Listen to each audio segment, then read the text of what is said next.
நீங்கள் பார்த்துக் கொண்டிருப்பது நியூஸ் 21 செய்திகள். தமிழ்நாடு செய்திகளை உடனுக்குடன் தெரிந்து கொள்ள நியூஸ் 21 செய்திகளை பாருங்கள். உண்மை, உழைப்பு, உயர்வு. காரிமங்கலம் மேற்கு ஒன்றியத்தில் 100 நாள் வேலை நிதியை வழங்க கோரி மத்திய அரசை கண்டித்து திமுக சார்பில் கண்டன ஆர்ப்பாட்டம்.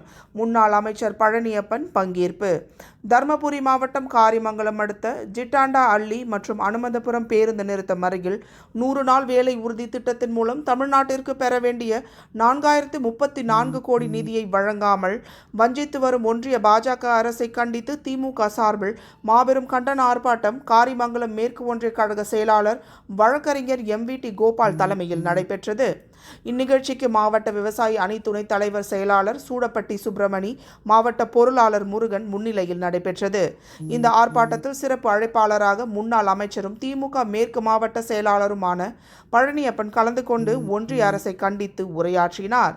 கிராமப்புறங்களில் இருப்பவர்களுக்கு வேலை வாய்ப்பை உறுதி செய்யும் வகையில் மகாத்மா காந்தி ஊரக வேலை உறுதி திட்டமான 100 நாள் வேலைவாய்ப்பு திட்டம் செயல்பாட்டில் இருக்கிறது. இந்நிலையில் 100 நாள் வேலைவாய்ப்பு திட்டத்துக்கான நிதியை விடுவிப்பதில் எதிர்க்கட்சிகள் ஆளும் மாநிலங்களுக்கு மத்திய அரசு பாரபட்சம் காட்டுகிறது என திமுக குற்றச்சாட்டிய நிலையில் 100 நாள் வேலைவாய்ப்பு திட்டத்திற்கு கடந்த 4 மாதங்களாக நிலுவையில் உள்ள 4034 கோடி நிதியை மத்திய அரசு உடனே விடுவிக்க வேண்டும் என நாடாளுமன்றத்தில் திமுக எம்பிக்கள் கோரிக்கை வைத்தனர்.